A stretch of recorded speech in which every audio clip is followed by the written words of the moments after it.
going on? You, two,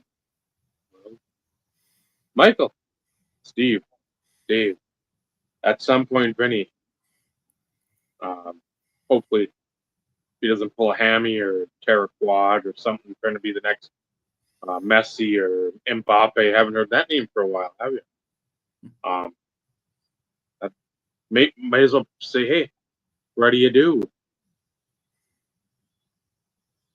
So hopefully he'll be on IRP 242. Again, this is one I wanted to get him on like right away because he was so adamant about specific content creators shitting on the locale of the national in 2028. So we will wait for Rennie to hopefully arrive at some point in time and give his thoughts, but we will also give ours and just talk more about all of.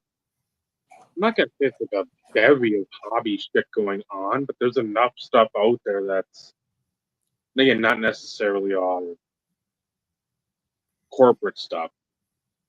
I mean, within the community and some of the general nonsense that constantly infiltrates the community. We can always wax poetic on that stuff as well. So. Apologies for the face. Charlie just drank freaking water and then dripped it all down my freaking leg. Lucky. This week, the poll has made a return. So if you haven't voted, it's there. If you have voted, thank you. Again, no issue if you choose not to cast your vote. For anybody who cares, there is no WNBA on this week's vote. It's all football because, football season has technically started. We are in preseason, so nothing great or fantastic by any stretch of the imagination. Still all 2024 products, so I'm not quite sure if I'm going to get any 2025. So we'll see. We will see. See a poll. It's there. I promise I'm looking at it. I saw it. It came up about 1:30 or 2, maybe 2:30ish. And I'm like, oh, cool. And it's like 4 or 5 hours ago or whenever. Good job, YouTube. You're doing your job. I mean, get those notifications right away, hey? But it'll be quick to suggest a Mike Baseball Collector video or something of that ilk. Like, oh, now I see what we're doing, YouTube. Come on. Yeah. I'm gonna be honest, I don't even know where to look for one in the poll. Community. So it's in the posts, community posts on the channel. So if you're on the actual IRP channel, if you go to, I think it's community, that's where the posts are. I think it has like videos. Oh, there it is. Something else. I found it. Yep. Yeah, like all of it's going to be fairly quick unless somehow Select Blaster gets bumped up, but it'll be a fast break anyways. But it's going to be these products for like once the Select goes bye-bye or the Blaster goes bye-bye, the value packs of Prism go bye-bye. It's going to be Optic and Select value packs for a while because I've got sealed boxes. So there's 12 packs in each box. So and again, I'm not sure if I'm going to get any 2025 stuff to open. I just don't really care at this point. The rookies just haven't, I don't know. It's not as deep as what it was in 24. 24, it was, there was a chance of getting something decent. 25 being Panini's last year for the license makes you wonder if they're going to load shit up. But if they load shit up, it's going to be hobby. They're not going to load retail up. It's just my opinion. So.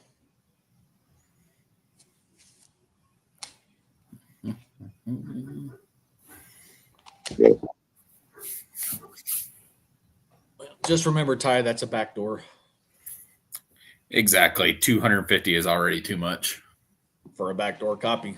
Yeah. Absolutely.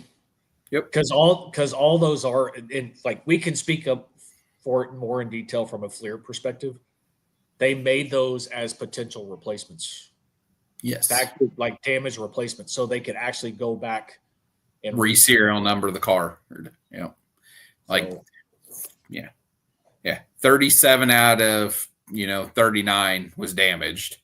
I send it back. They restamp 137 out of 99, send it back to me. Yep. Yeah, so it's either going to be 22 of them or whatever the opposite of if there's 100 cards in the set, it'll be 78, something like that. I mean, or even worse, it's from an uncut sheet that somebody chopped up. There's that too. But the only the main reason why you're seeing a lot of Fleer non-serial numbers is because when they filed for bankruptcy, people bought all sorts of shit. Mm-hmm. And it included a lot of that. Yeah. Oh, yeah. So, and if you look on, so there's at least 79. And then the seller that I know Vinny's been hoodwinked by once, and I told him, I think the second time, when he's like, oh, I can't believe this cheap. I said, it's because it's not a pack full card. Leximo out of Michigan on eBay has a lot of stuff that's like pretty cool, but it's always like the just above what a card out of a pack would be size wise, because of it either being an uncut sheet or I don't know where they're getting a lot of this shit, but it's like, again, some of the Northcutt stuff was like $1 or $3 or something, like whatever. It's a novelty. I can handle that, but when you're starting to talk like a Hall of Famer, a recognizable name, and you're paying more, it's like, do you really want to take that chance on something? Who knows where they got it from? Yeah. So and that's why there's a lot of the PMG and Ruby stuff for basketball and football. I don't know so much of it in baseball, but I know in basketball and football, there's a lot of serial number stamped ones out there that are fake. Yep. And I would never buy anything without talking to somebody that knows that stuff super well. Because there's tons of stuff that's out there slabbed by Beckett and PSA that are fakes. Yep. It's a small number. Yeah. But like those cards are not cheap. No. There's an Antonio Freeman PMG green on I think Golden's selling it. It bounces around all the auction houses, eBay, everywhere. This card pops up like every 6 or 8 months because it's known in the community as being fake. Which means somebody has informed them at some point, they pull it down and then they keep trying others. So it's safe to say that I wouldn't say it's safe to say. I would venture to say that at some point, Golden's going to give enough notifications, and they'll probably be brought. Yeah, back. they've already been notified, but last I knew it was still up. Well, and that's the thing. Like, I don't. How do you know who it goes to? How many emails or how many notifications somebody's going? Like, and again, I'm not trying to make excuses or justify anything, but because like I've heard horror stories about multiple people sending shit to like Prostein, for instance, about fake autographs. Yep. And sometimes they do something, other times they don't. They let it go. Yep. And like to me, that's the worst thing that you can freaking do. If you want to consider yourself a reputable source, If people are providing you with full on proof, do the right thing. Mm-hmm. It's not all about the money. Do the right thing. But Correct. That's why, like, Spinatron on Instagram, if you guys follow, he purposely buys uncut sheets to get them off the market, and he frames them and puts them on the wall. And Nat Turner does it as well.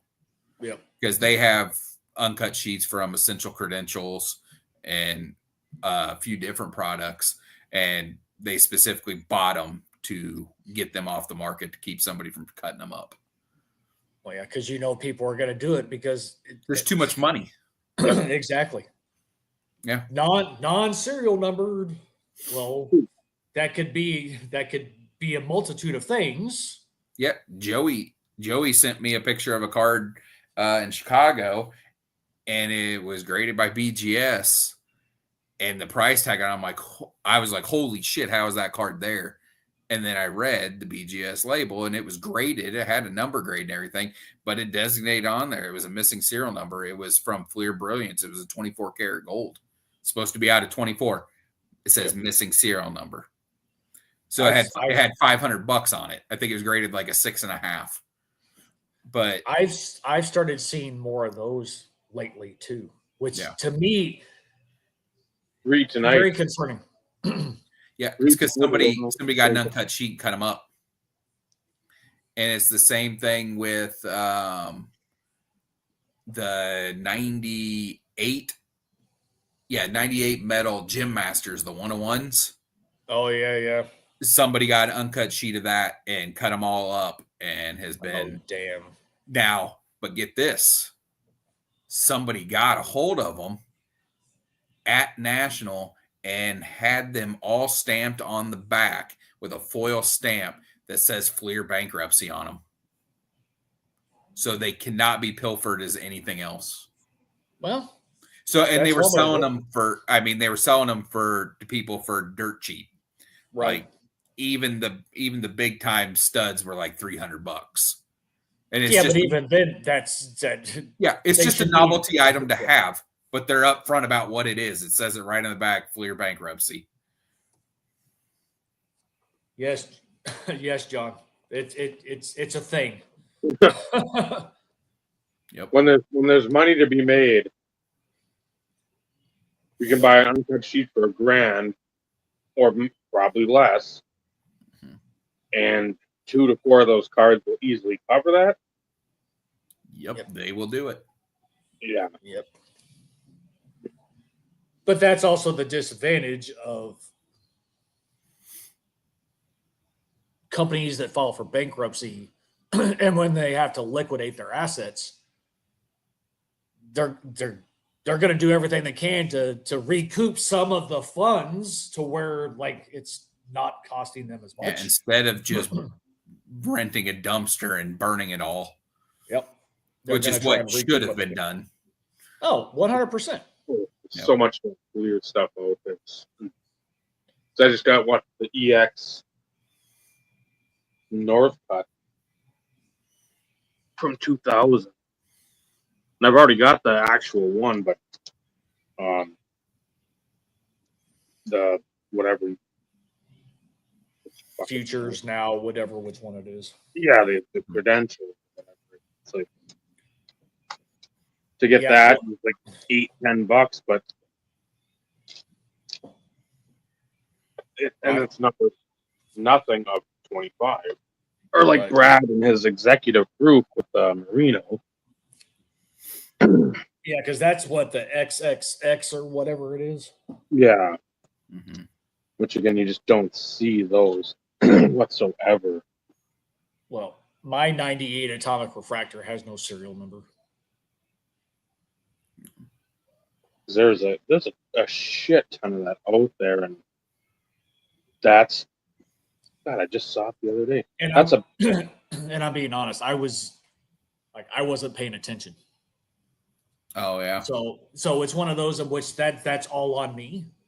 And I bought it a long time ago. So it really didn't cost me much of anything, even at that point. But again, until I started full on like auditing the collection, I never paid attention. Yeah, you just got it and threw it in the box. And Yep. Until I started really paying attention to stuff. And now it's like, yeah, I'm going to have to wait for that price point to drop just a little bit before I decide to buy one. I bought it from Wilkie. I bought a raw Reggie White and submitted it and got a 9.5 BGS. That's killer. And then I sold it because I'm stupid. Yeah. Well.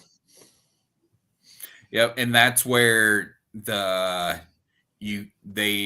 can tell the fakes from the real ones is the fakers don't quite get the number stamp right. They don't have the font correct and the font size. And that's especially now you see like the Upper Deck. If you buy any hockey stuff Upper Deck, they've swapped out what you used to see for like the serial numbering. It's a lot different than what it is now.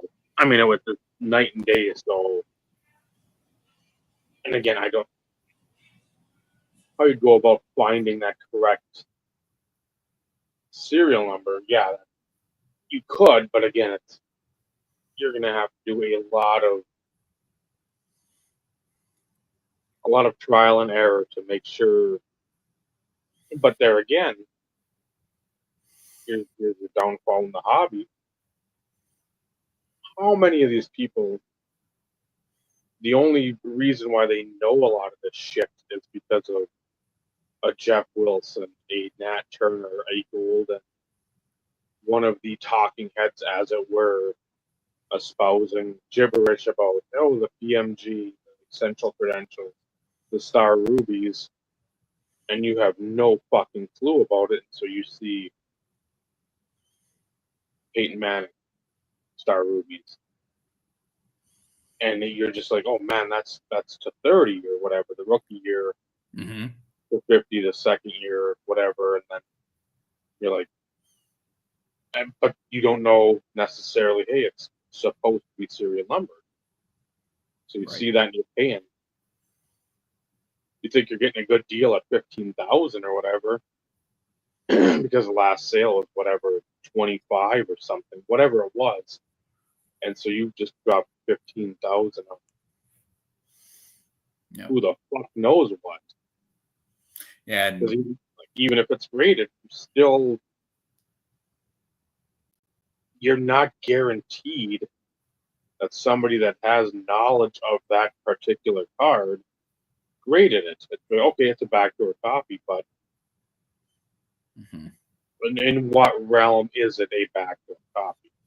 Yeah, and then somebody has that and they go to sell it and have 50 people telling them it's fake, and they don't want to believe it because, there's pride involved. There's a lot of money involved. They don't want to admit they're wrong, and they will refuse to believe that they own something that's worth pennies on the dollar of what they paid. It's never happened on Blowout ever. Yeah, never. Yeah, that kind of stuff. I mean, luckily, I don't have the kind of cash to buy any of those cards I would want if they ever surfaced anyway. So I'm not in the position where I'm going to get taken on something like that. But I would talk to quite a number of people before I would ever purchase a card. And then, you do that and it gets bought out from under you. There's that too. And sometimes even if you miss out on that, you're like, okay, that's one decision I didn't have to make and possibly regret. Yep. It's like, especially with something like, okay, if like Joey showed something at National, I don't know. I want to be in the room. I want to be holding that to make that yay or nay instead of hemming and hawing. Because again, for a lot of us, a couple $100 for a card is still, you can't get out of that price range just because the hobby has increased its visibility and like cards now are 5, 6, 8, 10 grand, and I mean this is just like, Yeah. I'm not gonna say chump change, but you're like, this is not our card world growing up. No. Like that $120 rated rookie Canseco, that's still a card that is always in my head. $1,800 for the Nolan Ryan, Jerry Kuzma rookie. Again, looking at that 52 mantle tops, and always seeing like that really compressed price because it was like $18,000 even back in 93, 94. Right. It's just like you see, and I'm just digging my grave of watching nonstop national stuff with people I don't even know, but I want to see what's out there, including for my boy Mr. Man Bun Home Ec Clothes, where I know Steve would have been pissed on one of the videos that some guy walked up with a flawless run of autos of Terrell Davis.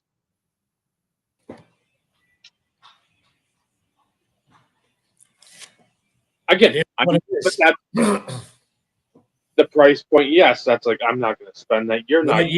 What year?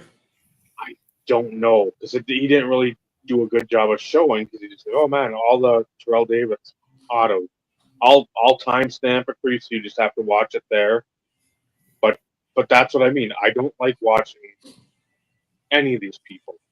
That's Right. It's well known. But to see some of the stuff that comes up to the table, I'm always curious because, hey, maybe at one time I might have had that. There's a lot of one-on-ones out there that I've had that I've moved and sold because, again, does nothing for me. I can get different cards into my collection that I want, or Omar into something Vizquel. else. Huh? I said Omar Vizquel. Yep. You're that like 5-6 month window was one of the craziest things I'd ever seen. When you had two collectors, that guy just absolutely bidding each other up. I'd never seen anything like it. Yep.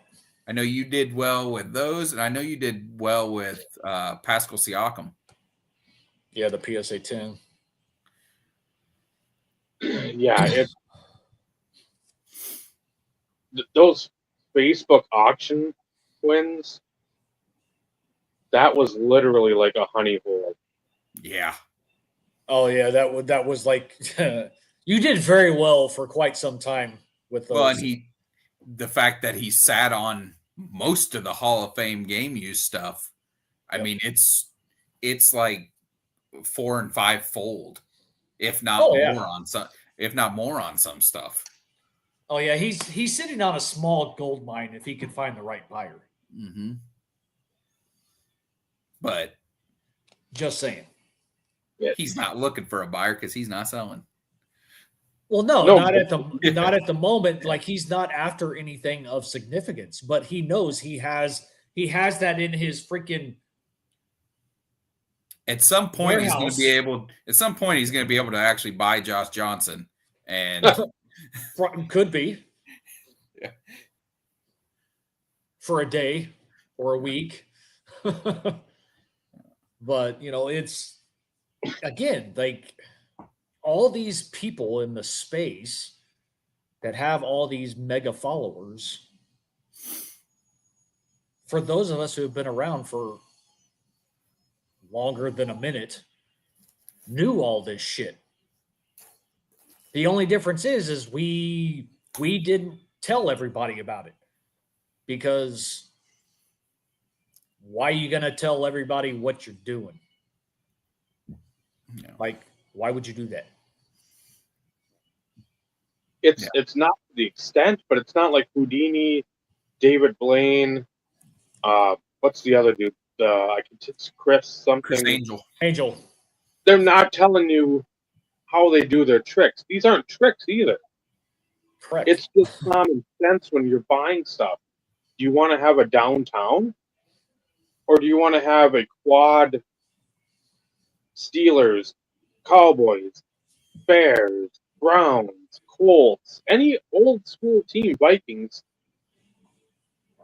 numbered to 10 to 25 game use patch from the mid 2000s. Here, Again, the nostalgia card, probably the downtown right now. But shut it up, Bobby. the crazy thing is,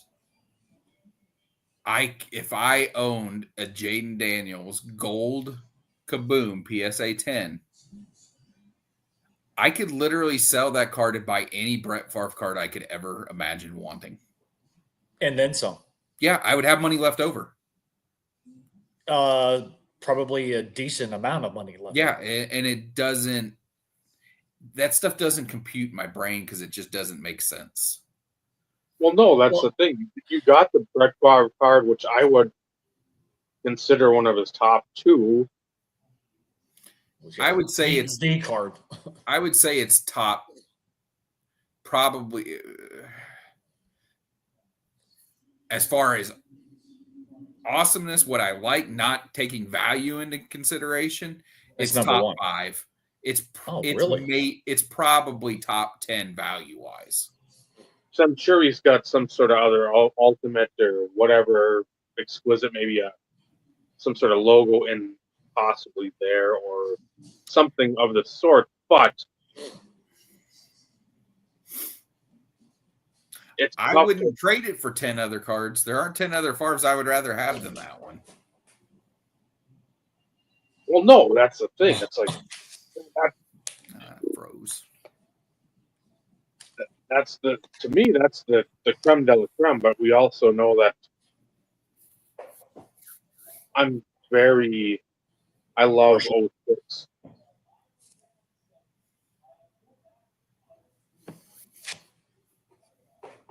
What's that? No, I was just that's me doing kind of like the happy dance because I'm on the same place as Dave with 06 NT. Oh, 06 NT is gorgeous. That's quote unquote the pinnacle. Yeah, it looks like the cards are designed to look after like rich mahogany wood. Antique-ish. It's made to look like it's a higher end. Yep. And we don't get that anymore. Flawless is the same damn product every year now. National Treasures is as well. National Treasures is getting so watered down, it's unbelievable. Well, yeah. How many? So, what's the channel? And yes, I'm not giving a shout out to a channel, but so I stumbled across. It's called If Sports Cards is the name of the channel. Okay.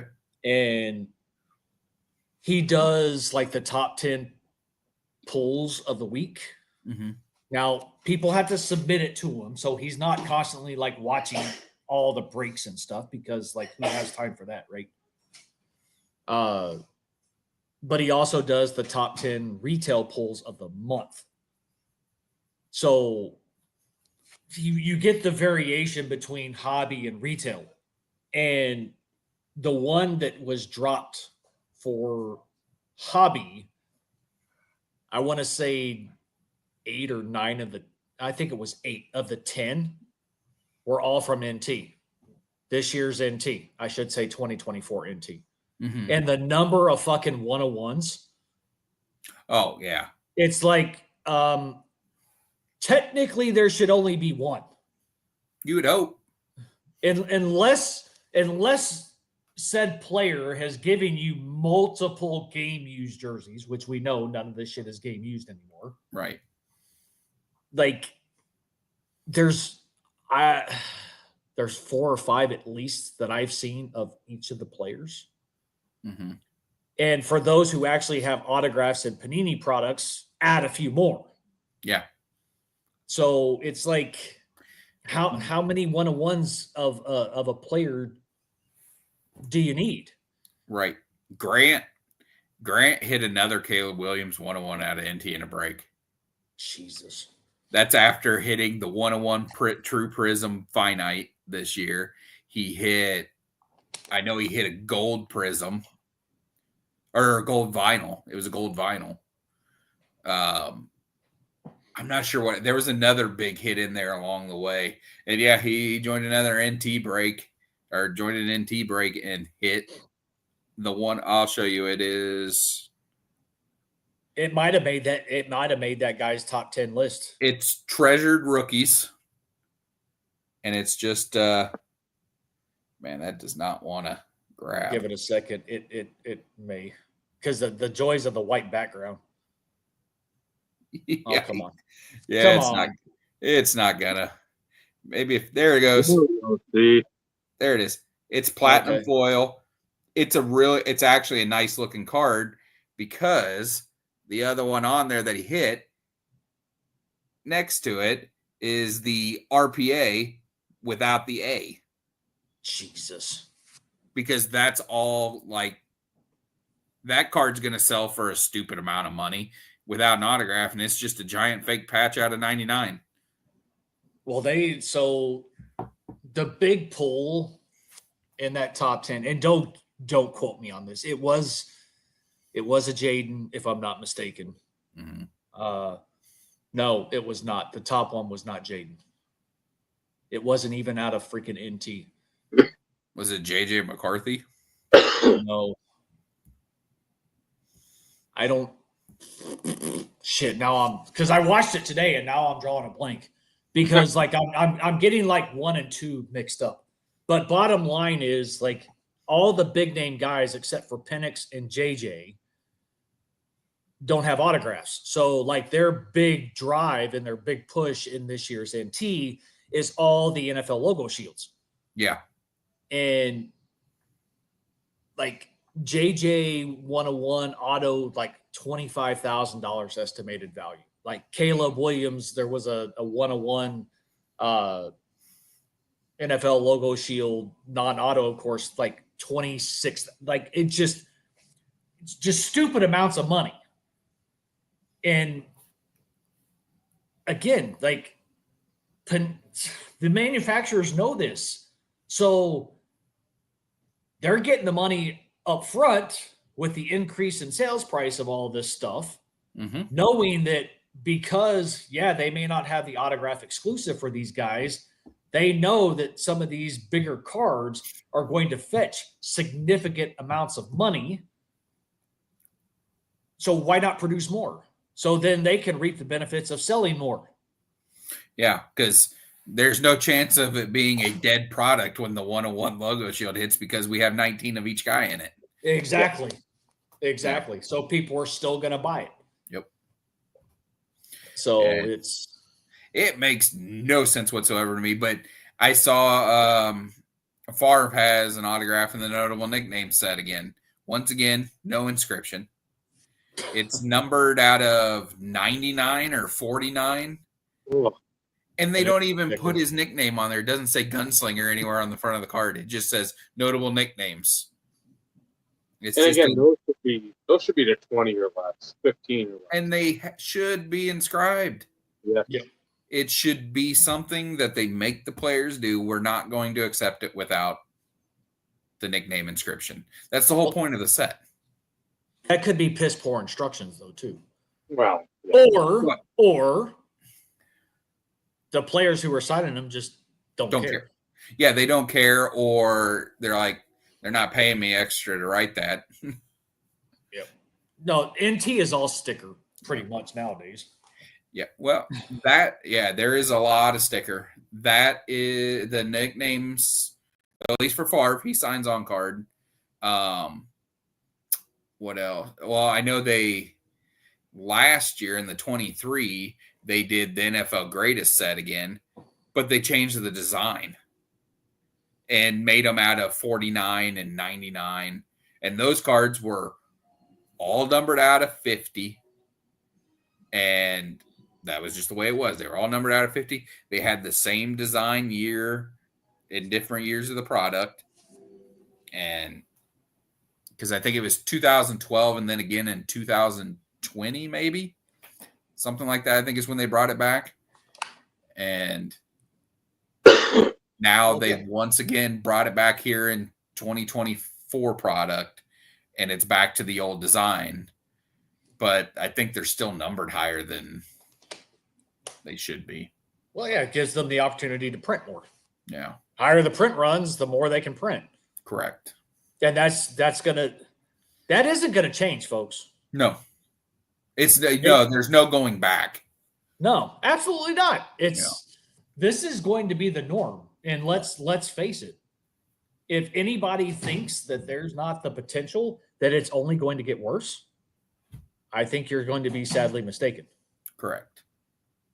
Because it's almost as bad as a casino. It's a license to print money. Well, and Fanatics has an unlimited amount of relics. Yeah. Yep. I mean, and they have zero incentive to go game worn because the shit sells without it. Well, and the chances of us also seeing game used or game worn are done. Yeah. I was very minimal, like that rookie debut thing for Topps, that the baseball patch, the schemes on, that will be like very limited. Baseball, I could understand. Baseball, they play 162 games. There's a lot more opportunity. Sorry, but for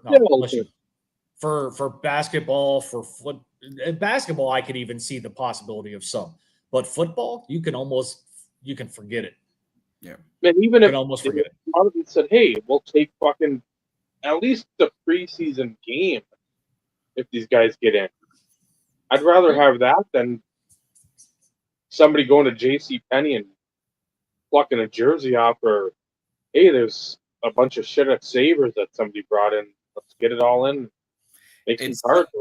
At some point, they're gonna stick the hang tag off the sale thing, and it's gonna have the price tag sticker on it, and that's gonna be a relic.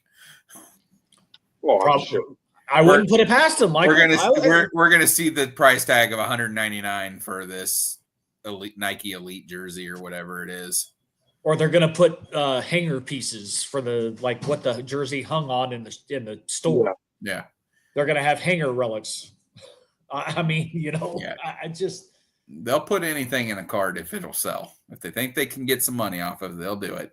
I mean, look at how many times Panini did that with their stuff that came out around Christmas time, where they had the Santa Claus hats, and stuff like that. They cut those up and put them in the cards. The Christmas sweaters.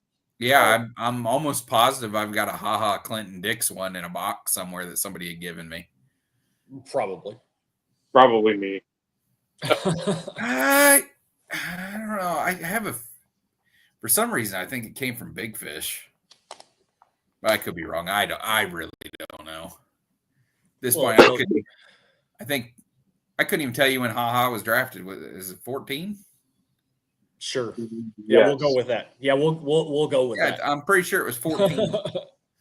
I had some really nice cards of that guy. He was in everything. With HaHa, I had his full Topps Chrome autograph rainbow minus the superfractor that were all graded 9, 5, 10, red through base. I had all those. I had his true NT rookie card auto that was a BGS 10 black label. But after his second season, I'm like, I think this is going to go south, and went ahead and sold all those. And then it went south. One of those moments where you actually sold at the right time. Correct. Because any other time you would have sold him at the wrong time and taken a kick in the ass. Yeah, I'm trying to think of who I lost money on. And I don't know that I lost money on anybody. Because I made money on James Starks. I made money on Bubba Starling. I made money on Von Miller. I've made stupid money on Clay. Yep. And the thing is, the people that I made money off of made even more money than I did. Right. Because I'm sure you guys saw, or maybe you didn't, the 2012 finite sale of Jay Cutler. Sold over $12,000. Are you shitting me? Nope. a Brandon Marshall Topps Chrome Superfractor sold for an ungodly amount of money. I can't remember exactly what it was, but it was around like $4,000 or $5,000. But yeah, a Jay Cutler 2012 Finite sold for over $12,000 on auction. Whether or not these things get paid for, people insist that it will get paid for because they're claiming you're looking at it wrong. It's not about Jay Cutler. It's about the set. And I'm like, yeah, but I mean, I know my Finite of Clay after I sold it. It sold for $3,000 raw. The person who got it for $3,000 graded PSA 10. And I don't think it is sold again. But I'm sure the price tag on that, I mean, based off the freaking Cutler, I mean, they probably wouldn't they wouldn't listen to anybody asking or offering under 20. And it doesn't make any sense to me. I bought the card for $190 on eBay when it came out. Right. So whenever I sold it, I was perfectly happy with the money I made and then couldn't believe what the cards kept making. Right. And every Superfractor I sold, I was telling Dave this, every Superfractor I sold to collectors has already been resold. Every one of them has been resold at least once. Well, take it for what it's worth. I just fucking I hate people. Money. All people see is money signs, man. And that's the entire agitation about all of this, where people have now realized more than any of us would like, using the term, well, I'm a collector, to try and get a better deal, to not really get a better deal for their collection. It's to get a better deal to make more money when they sell it later. Yeah. And that's just wrong. I thought on multiple times, I thought I was selling to the end collector, and that turned out not to be the case at all. Well, and it just sucks. I wish I just didn't see it. Right. But I see where they go on Instagram. I see them pop up in other people's, and just got this in, and I'm just like, come on, man. Now, the rookie super that I sold, the guy I sold it to, he told me he was going to be selling it. And he was using the money towards his wedding. Okay, well, at least he was... Whatever, that's fine. I have no problem with that. But he also told me, Dave's spinning now. Now you're both back. But when I sold it for $3,500. He had been offered $7,200 for it. Jeez, man, that's 2 times. He told me that. He goes, I've been offered $7,200. He goes, I feel bad taking that. And I think he ended up making a cash and trade deal somewhere around like the $6,500 mark. So he didn't even take the full $7,200 that he was being offered. But just the fact that, like, man, I felt like I got a lot of money when I sold it for $3,500. Well, and you did, considering. Yeah, because I mean, I paid $1,000 total for it, because I paid $950 and then paid $50 to have it shipped overnight. So I mean, I did great. Don't get me wrong, but I'm like, man, I feel like I kind of undersold myself on every one of those big cards that I sold.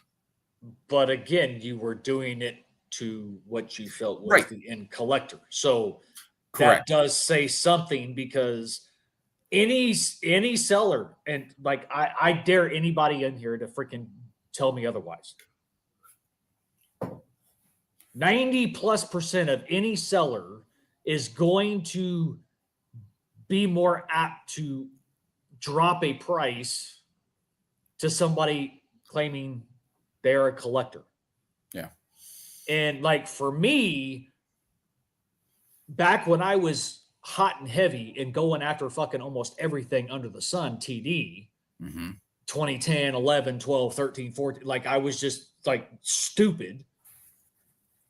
And messaging people, hey, just FYI, no, I'm not trying to toot my own horn, but like all the high prices that you're seeing on these one-on-ones for best offers, that's me. Yeah. So like, this is my offer. Take it or leave it. It's fine. If you want to let it ride to auction, all good. Not a big deal. Mm-hmm. Some of them were receptive and been like, I would like it to go to a collector, but it's like, how do I know? Yeah. And it's like, okay, well, here's my here's my email address in the funky way to put it so it doesn't get blocked on eBay, right? Right. Send me an email. I'll send you my photo bucket link, my YouTube page link.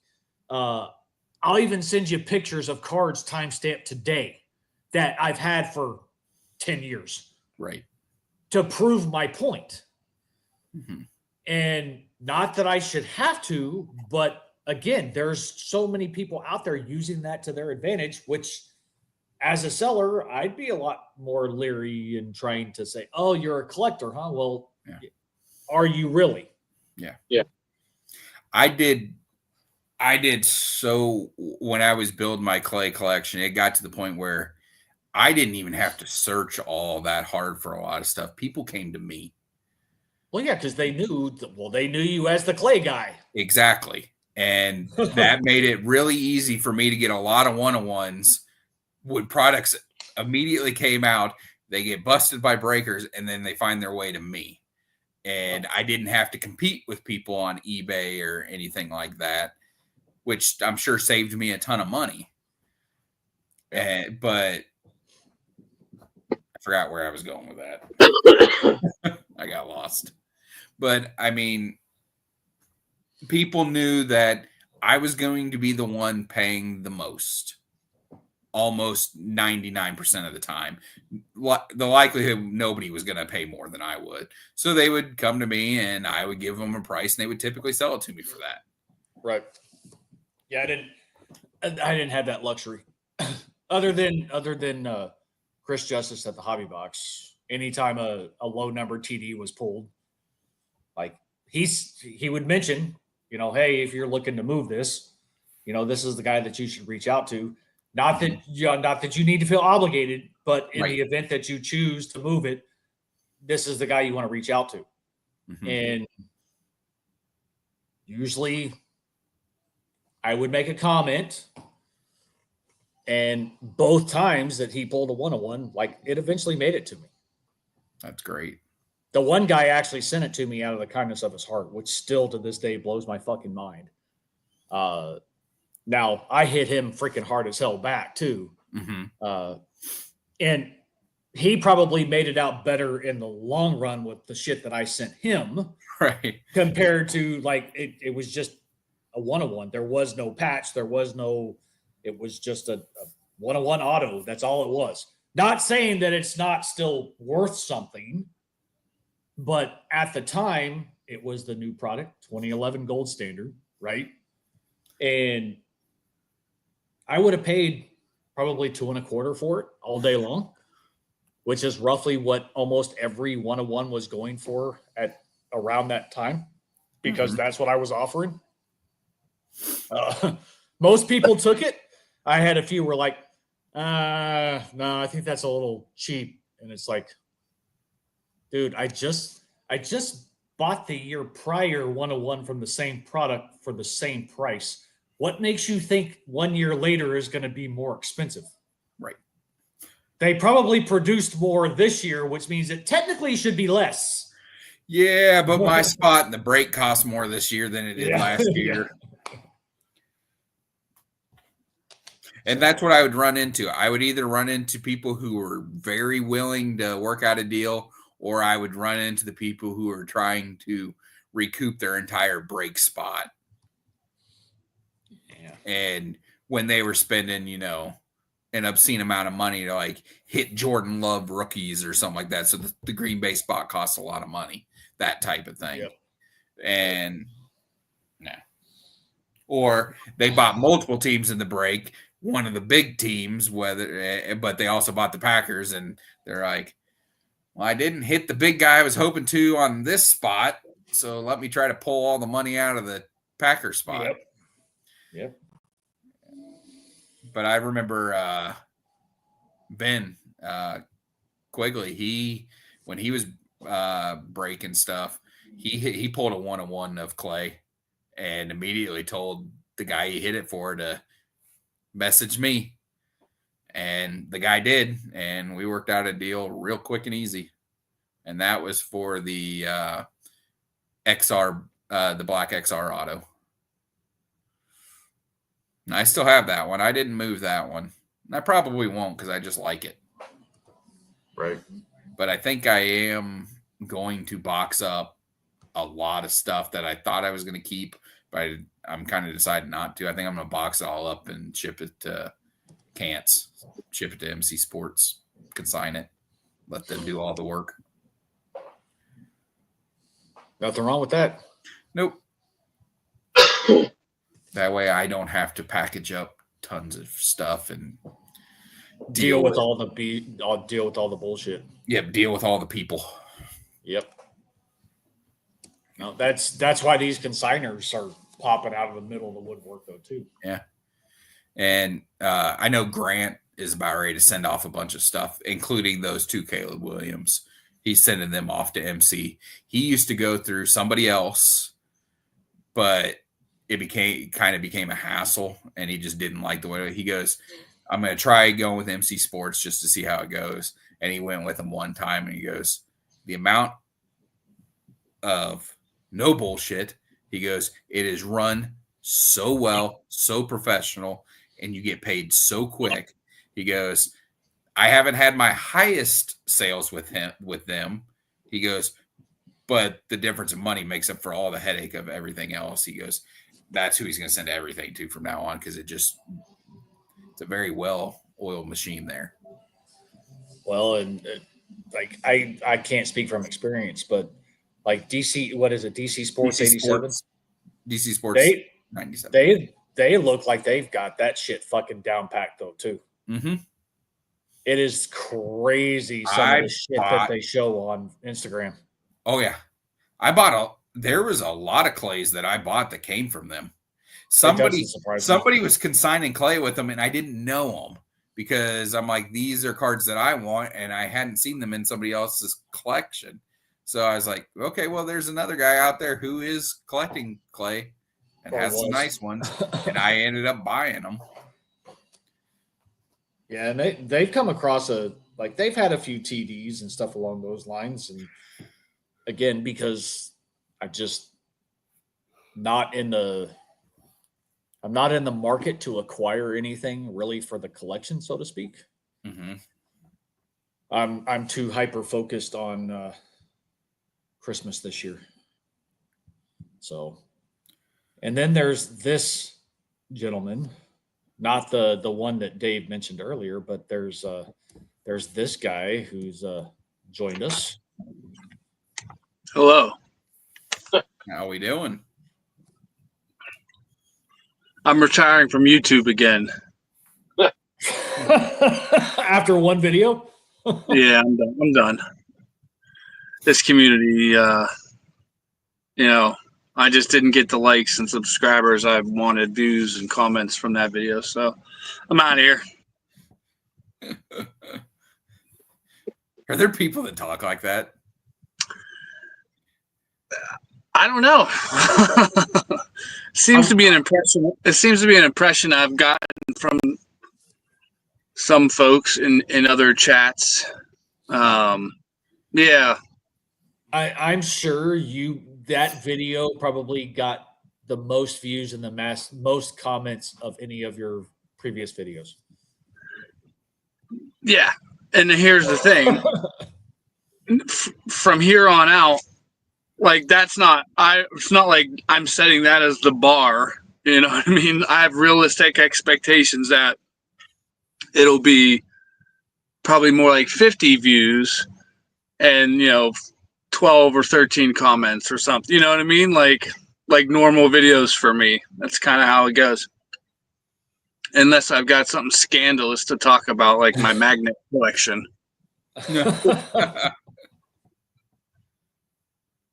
Which, Dave, I just came across a magnet that you might appreciate. Make me big real quick. Check this one out. If you can read it.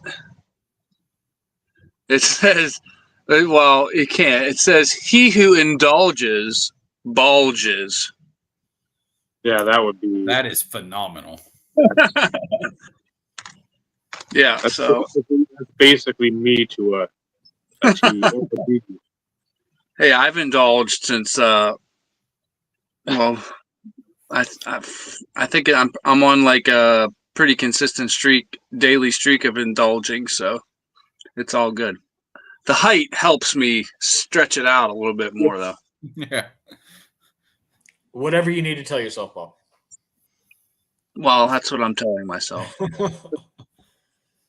So, real quick, before we decide to move on to any other said topics, poll closed 14 minutes ago, and which I'm actually quite surprised this won, if I'm being honest, but 33%. So a total of 15 votes, 33% went to optic football value packs. Quite surprised. And then at 27% was the select blaster and select value packs. And then at 13% was the prism value packs. And I'm not going to be one of those where I'm going to be like, oh, it was close. I'll go ahead and open the other ones. No, I'm not going to do that. So at some point before the night is over, we will be opening 2 optic football value packs, and somebody's going to have to pick numbers because it is a sealed box. So, there you have it. Topps pristine. That's a nice card. Nice. Delgado. Out of 25? 20? 25. I have to count how many copies I have, but this has been sitting up there for a long time. I finally offered more than I wanted to, but again, like Vinny, I really like this card. Yeah. That's a nice patch. I've got, I don't know, at least 20. It's like at least 20 of them. I think I've purchased a couple of them for you through my eBay. So, and again, that's one where I hate even dicking around, but I don't want to spend whatever it was, $24.99. So I spent 20 plus whatever it was in that. Oh yeah, those are nice. So Triple Threads All-Star stuff. That's a 9. Yeah, so that'll be coming in a mail day video at some point. Yeah, speaking of videos, Dave made actually 2 over the last week that I still have to watch. I need to watch them as well. I think I watched one of them. I watched the first one. I saw one. You make another one yesterday, Dave? No, Saturday. I'm trying to keep them on a Saturday, which Okay. I mean, it's really engaging viewership when you have it on a Saturday morning. I mean, from the old days, it was like you needed to make that video Monday afternoon to pretty much Friday early afternoon, because then like Friday night was like vlog time, BS, So and was then so was Saturday. yeah, if you're watching videos, then it was more of like, hey, we got 5 spots to fill in the break. Let's get amongst it, blah blah, with just updates. So I'm really going against the algorithm here. Like Saturday morning, mail day videos.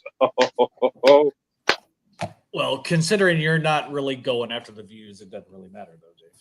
Let's be real. No. Which I know it's stunning that usually I'm the one that's looking for the newest technology and the bells and the whistles and how people can like be sucked into the ambiance of the channel when I make a mail video. So You're asking for too much, Dave. Take your shirt off. I've I've had it. I had it off last week, and I'm like, no, I better put it on. But yeah, this is like the mail day today. Healthy. You've actually been back into the buying habits as of late, so that's It's good to see. it's more or less me just like saying to myself, I need to start finishing a few sets. Oh, I That's like get it. I've waited for how many years? Like I'm not gonna sit there and let's go another 10 years and I should have done this. I should have done that. Just do it now. Start trying to hammer them out. I mean, a lot of these cards are $5 delivered a month. I mean, Right. some are free bonds, some are from win, some are. I'll even give it another sneak peek. While you're doing a sneak peek, Bob, pick a number between pick a number 1 through 6. 3. I want that set too. The Sharp. original Aces, 93 select. Can't Dave, help. pick a number 1 through 6. Me? Yes, you're Dave. Last I checked. Oh, I didn't hear that. Oh, Brett Favre. so 4. One, So yeah, two. thinking like come up. I mean, there's a lot of low hanging fruit in that set. Oh A yeah. lot. I think Doug Drabeck's in the set though. I think I still have my Glavin that I pulled.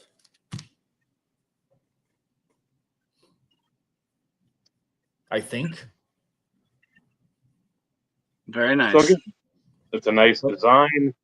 But Fix. that was the original, not the freaking new shit with tops. Yeah. They stole it from Select. Just saying. But they're if you look in the checklist, it's Clemens is in there, which is nice, but there is some crap. Just say it, Dave. There's crap.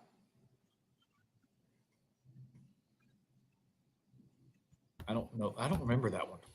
You do. I sold Bob one of number 84. Lynchpins? Is that Lynchpin? Yeah. I don't know the player though. You'll have to watch the video and find out. That's called a teaser, folks. Damn, is that what that is? But yeah, it just goes back to the back end of that sports card magazine. And like I looked at all these in there, and now I've got a handful of them in hand. But I mean, it's like 20 insert sets are going. Like Yeah, that's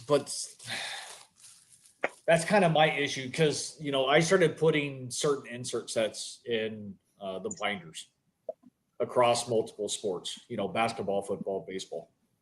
And it's stuff that I've had accumulated over the years and whatnot. And I put them in the binder because I kind of liked them. And either they're complete or they're missing like less than 50% to finish them. But then there's like the stuff that you kind of started doing. The select aces, that's always been something on my list. The clear shots, football, and there's not much to them. They're fairly inexpensive.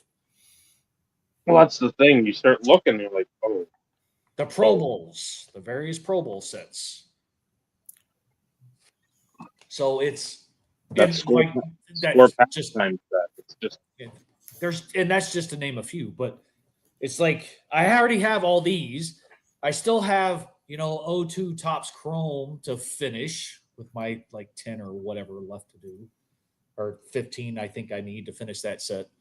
But like then I've got the freaking WNBA Monopoly Prism set to finish. I have the WNBA Prism set to finish that I haven't even started putting in order yet. So it's just like it keeps piling up, and I'm going, when am I actually going to start doing anything with this? That's 94 SP, 95 SP. 94, but That looks like 95.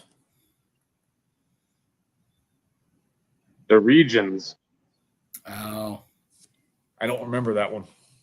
east, central, I west. remember 'em. It was the Yeah, upper didn't the Yeah. Central have the Jordan? The Central had like the Jordan. Jordan, Bagwell, Puckett. I don't know if Molitor would have been in there. Maybe Ozzy.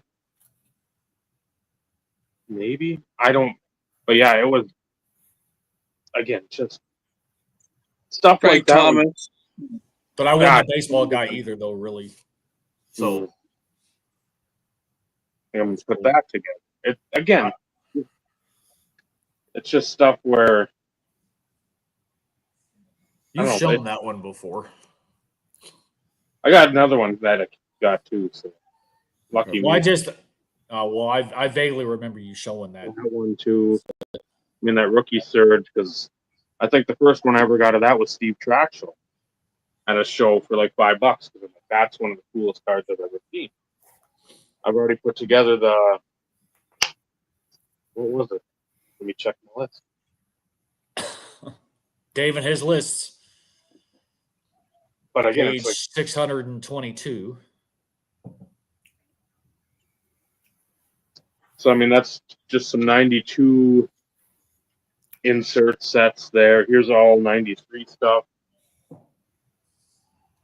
Is that the set names, or you actually have like the set name and then who's all in the set? Checklist has been going off. Okay. And the I map. figured that. Yeah, I figured that's what you were using. 93 again.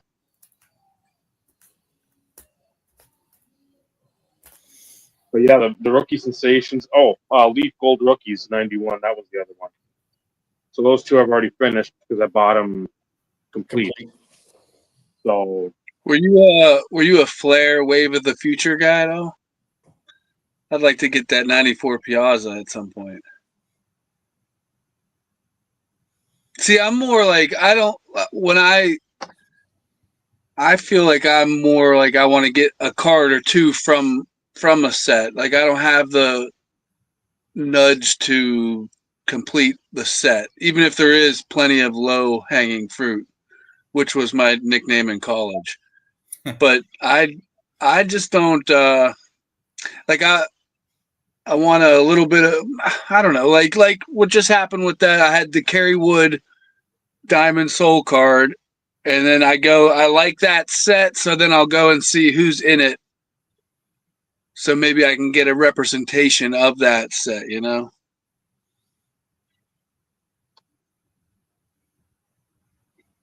Oh, nice. Oh, no. Oh, you got an uncut sheet. That's sweet.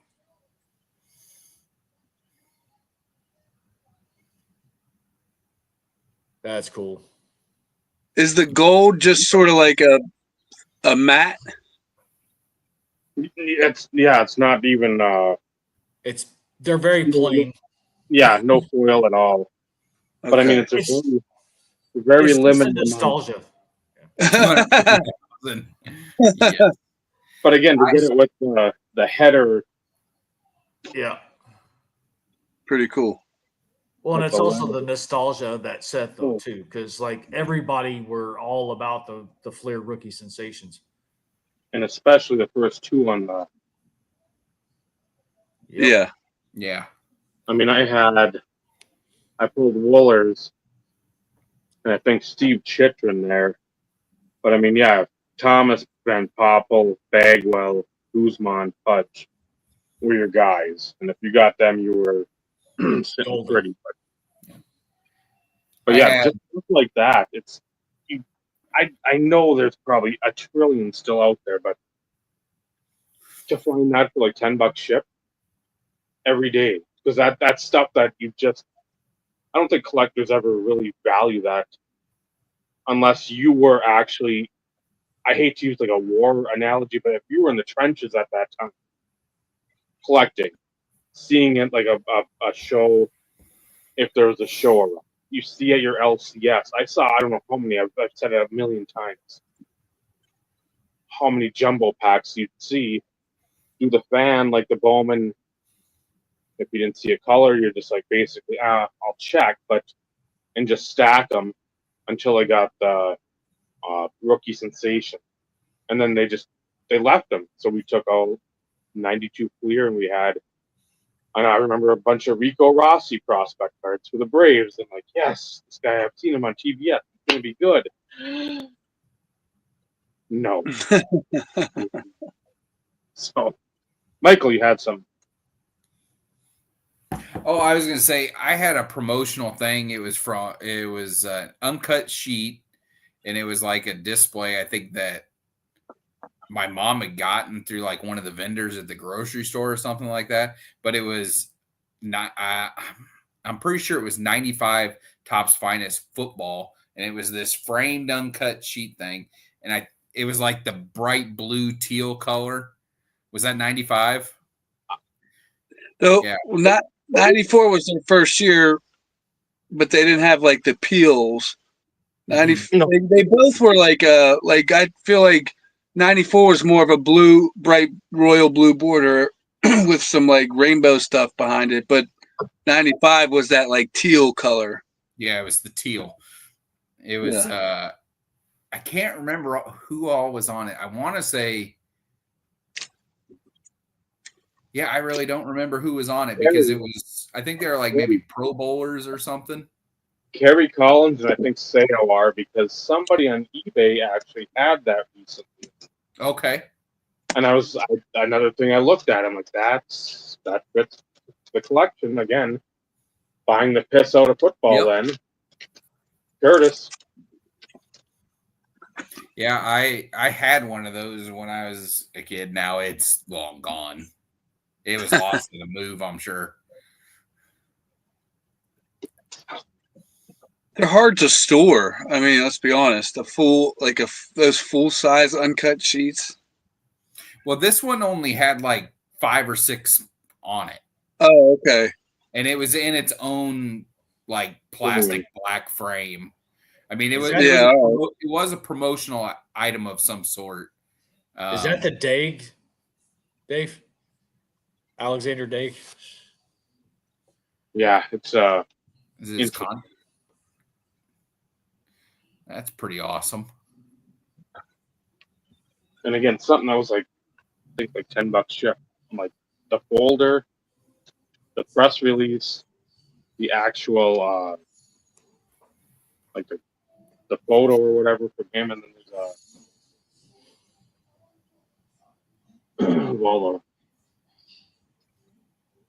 all the sample cards in there.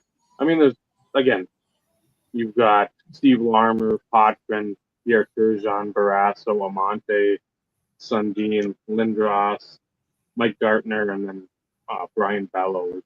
So, I mean, it's not like there's good players, there's Hall of Famers in there, but at the same time, it's not like, oh my God, there's Lemieux, there's Gretzky, there's all these other guys. And they're all notated. So you're done with all this shenanigans, but if you can see, let's see if what's it at? It's gonna be like right there. It's a sample card, so I mean, it's if you're not looking for it, and again, right up, it's not again a Lindros rookie,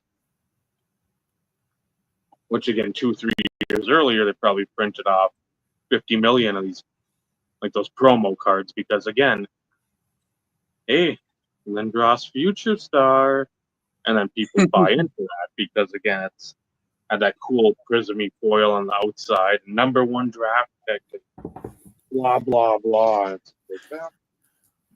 It's cool looking, but it's not valuable. Something insane just got listed on eBay in the last like 15-20 minutes since I checked.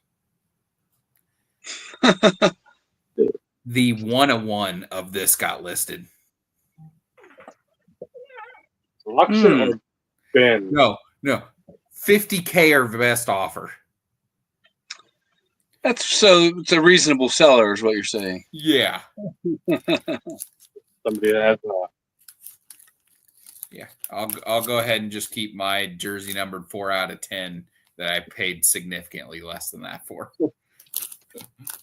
a few dollars less.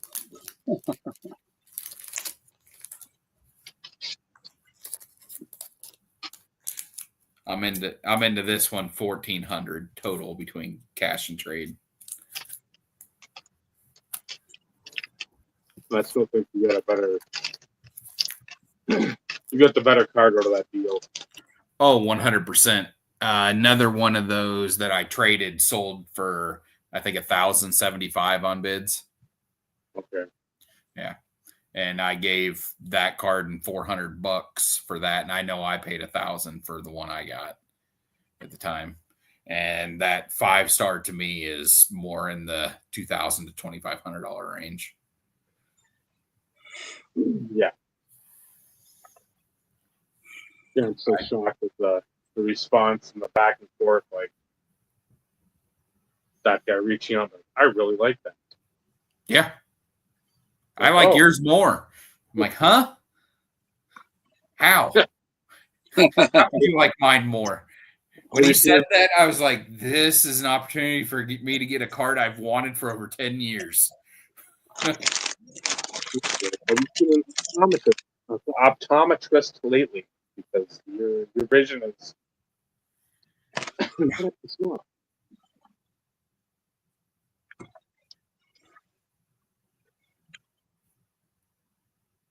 Oh. What? So, what's new, Robert? I know you made the video. I watched it. Yeah, it felt good. Like I said, there was no real thought behind like now's the time to like come back. And Ruby really was like, she had shown off a couple of my videos to like one of her teachers, one of her counselors, like, and it just got stuck in her mind that like her dad is on YouTube, and she without proper perspective of like it's this niche of a niche type of group. But she really wanted to make a video and didn't really care about what, you know what I mean? So that was fun. That was a great shared experience. She's, I'm sure she'll appear in some others coming up, but it's not like she's going to be a feature. I'm not like, this isn't a father daughter like endeavor here on out, but when it happens, that'll be fun. I think once school starts, I'll be transitioning more of the collection over here, kind of be able to go through it and continue to shave off some so I can add stuff that I want. It's just a position I'm in. I can't really buy unless I'm selling. Mm-hmm. But yeah, good response. That felt good. Check in every 20 minutes or so, just to try to keep up with the comments. Had a few people reach out directly through text, just sharing their thoughts, which was nice. But yeah, I think I'll, with some regularity, being inclined to put some videos out there. Just doing the same thing, as long as it's fun for me. Like that'll be kind of the barometer of like, my engagement, and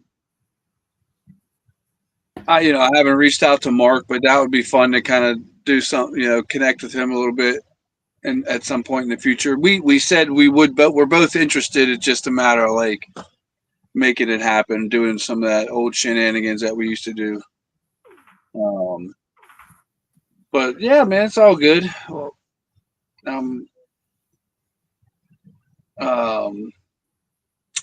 Had a chat with my manager like more or less just like, hey, I'm going to have to start making a move here. If I want to kind of regain some of that independence, it starts with being able to like save some money, and I can't do that where I'm at currently. And so there was like a promotion floated out there again. It's like it's just a matter of like it getting approved up the ladder, which they don't really have any say. And I'm like, look, I'm not telling you my side of things as any kind of leverage or anything, but I was waiting till he got back from vacation to kind of have that conversation, and yeah, we'll see where that goes. But it's status quo here for me. The only thing I'm really looking at right now is I got some COM-C money built up. I was talking with the lowest rung earlier about, it's because I've been out of the game a while. Like, how are their like return? What's the timetable for like getting cards from them? Said it's better than it used to be, but still, and you can always pay more for quicker delivery. But there's a 2000 Topps Chrome Moss refractor on there that I need. And it's like I never go to COMC first. I usually go to eBay, but then when I see it's listed by COMC, I know I can get it cheaper on there. I just hate waiting. I don't know why. And I know you can buy it and just kind of like leave it there because that feels stupid to just have them send one card, Yeah. So I might have to look for some other cheaper cards to kind of bulk that order up a little bit, but yeah, I mean that's not much buying power right now. So there is a show coming up this weekend. Actually, it's like a 600. I looked up the like the little. Went to it's a mall show, and it's supposed to have like 600 tables, like 26 different states represented. Wow. Yeah, that's pretty huge, right? So the old man and I might go check that out on Saturday, which is good because there'll be a payday before that day. So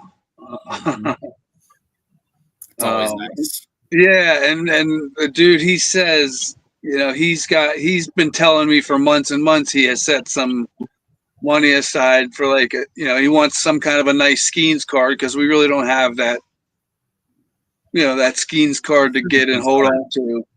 Yeah. And it's like, there's no really,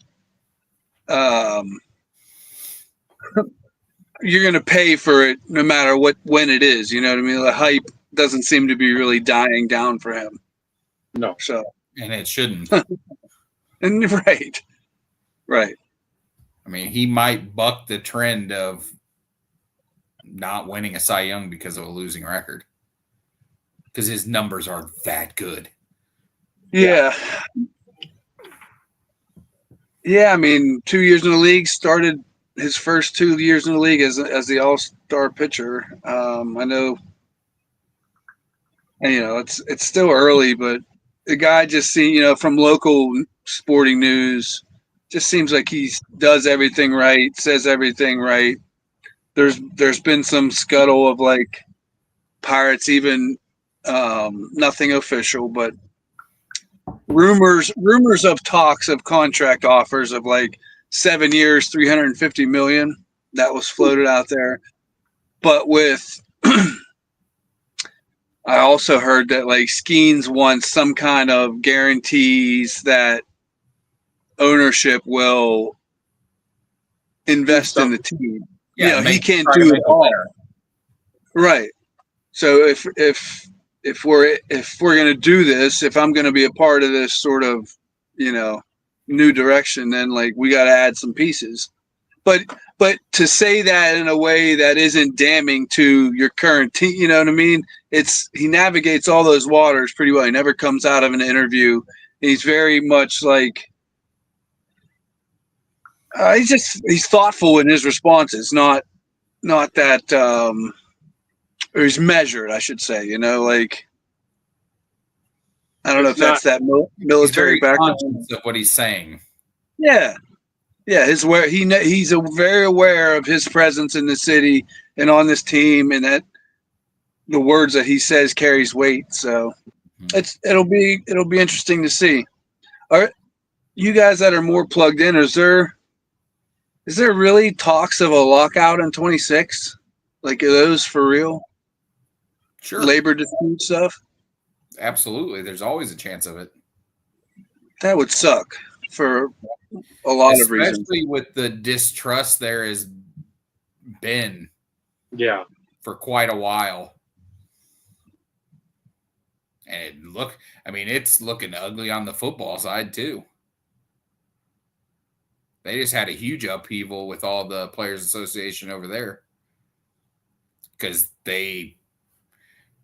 people resigned so they didn't have to speak on the fact that it sounded like the Players Association and the owners were colluding and knew of it. And it was all about owners not wanting to do the guaranteed money. It all happened because of the Deshaun Watson situation, where Cleveland just went complete. I mean, they went so stupid and gave a fully guaranteed contract to a player you could not trust. No. Yeah, this wasn't like Rodgers coming over in, let's say, 14. Yeah. Where, again, what's the worst you've done? I don't know. This is somebody coming off, like, we're still embroiled in, like, the masseuse scandal. And they want to give him $250 guaranteed plus the bounty picks. I'm like, what's his name from Tropic Thunder? I'm not going to use the word, but you never go full. Yeah. And the Browns just like ran through the barrier and then jumped off the cliff into the great unknown, just holding money and just like, take our money. And they went full time infinity. Yeah. You never go full Cleveland Browns. You know, you could just say that. And then they looked even worse when Baker went down, and he's looked great in Tampa. Yeah, they got rid of him, and it's like he's been very good. Yeah. And Deshaun can't go on the field. I was hoping that first year, I'm like, okay, maybe. Again, I don't expect 4,000 yards for fantasy. Give me 2,800. Give me like 20 touchdowns. That's not great for the money, but for like an 8th round pick, second, third quarterback, yeah. I'm like the 5th game. I'm like this. This is going to go down as one of the worst deals ever, because, like you said, the package of picks they gave Houston was unreal, and then $230 million guaranteed, knowing full well he was probably going to be suspended at least the first half of the first season of that contract. I don't know if it'll ever beat the Herschel Walker, just because, yes, the money wasn't there, but it's because Dallas. It's the players that Dallas got with those picks is what made that deal. Dallas goes from 1-15 to a juggernaut until Jerry Jones's fucking baby dick gets in the way and pretty much kills the team in the mid-90s when he says, Jimmy Johnson, you gotta go. Yep, and here we are. Here we are 30 years since the last time they were relevant. How about the Cowboys? I still think it's funny. Oh, me too. It's one of the greatest times in sports. I hated them winning, but when that happened, I'm like, now we're going to see. You're right. Yep. And it just keeps getting worse. They keep handling every situation terribly. Yep. Because what's going to happen with Mike Parsons? Well, the rumor is even if it's a big deal, he's going to reject it. That's the rumor. Well, yeah, because he literally said, I don't want to play here anymore. He published it. Yep. Well, that and what I've read is like they constantly go around his agent. Yeah. They don't want to, I'm like, that's the dude you need to talk to. Yeah. And they just keep on circumventing around him. He's like, what the fuck's wrong with you people? he's there for a reason. That's my boy. That's Yeah. who's representing me in this off the field shit. Yeah. Well, that's And because it's not- Jerry thinks he can do whatever the fuck he Yeah, I wants. was gonna say, with no and it's not repercussions. even the GM Stephen Jones who's doing it. It's Jerry. Yep. And this with baby every- dick. And his baby dick, yeah. Steven at least has half a brain. Well, so But far, He's just biding time till Dad kicks it. Very true, but again, like he's not dumb. No. And Well, and Jerry's not dumb either in business. He's dumb when it comes to football business. well, that's because he thinks he knows more than the people who he put in place to help run the team. Yeah. i.e., Stephen Jones being the GM. Why is the owner getting in the middle of this? Like, Stephen should be working with the agent. Here's the numbers. Okay, hey, Dad, this is where we are. Yeah. You know, outside of that, Jerry shouldn't be involved in shit. Correct. But yet he's got to be the face of the organization. He's the one who's got to be in the fucking talk. Yeah, the it's the ego. That's why they didn't continue winning Super Bowls, because he couldn't coexist with Jimmy Johnson. Yep. He couldn't stand Jimmy getting any credit. Yep. And the only reason why they won with freaking Barry is because that was still Jimmy's team. Correct. Barry was just a yes man. Yeah. That's all he was there for. Yeah. Hell, it's almost freaking like when David Lee Roth came back to when they kicked out Hager again out of why can't I think Van of it? Halen. Van Halen. Van Halen, and they were on MTV the whole time, and it just looked so unnatural. Yeah. That's how Barry Switzer was with the Cowboys. He's always looking around, sort of like a Muppet with his big smile, mouth open, and people it's like, He's like, what this the is fuck this is is a this? lot different than Oklahoma Sooners football. no.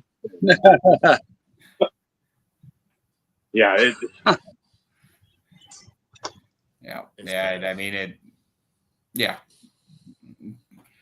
Barry got that with that team. Same with Gruden getting that championship with Tampa. That was Tony Dungy's team. Yep. Yep. And it happens frequently when you think about it in the history of the NFL or any sport for that matter. You know, I can't speak to any other ones like off the top of my head, but the same would apply. Yeah, they exist. So I mean, people said that about Tomlin's first Super Bowl. That was Cowher's team, Right. you know. So had he not won another one 4 years later, maybe you'd have more of an argument. But well, that also depends on what the new coach does from a feedback perspective in the draft or in free agency. If the coach Absolutely. is involved in some of those conversations and telling, hey, I want so and so, we need so and so, then is it really the previous coach's team? The base probably, but they're like they bring in additional pieces that actually made it work, right? Yeah. With Dallas, that really didn't happen. So, and again, like, Well, it did. Jerry They brought doesn't in know shit Dion. about. Yeah, but that was Jerry. Yeah. I mean, that was him that was his doing. That had nothing to do with who's their head coach now? Do Who's what? that? Dallas. Who's the Cowboys head coach right now? Some no-name guy. They've had quite a few in the last 2 decades. I don't think I I don't think it's a no-name guy. It's a no-name guy. Is it really? Yeah, I thought it like, was I thought it was a known coordinator. No. If memory serves me right, a lot of people were questioning why he ended up going with the guy that they did. It's Because- Brian Schottenheimer. It's Marty Schottenheimer's kid. What's his Yeah. resume? Yeah. Nothing. He was the team's offensive coordinator the 2 previous seasons. Yeah, and what did that do for him?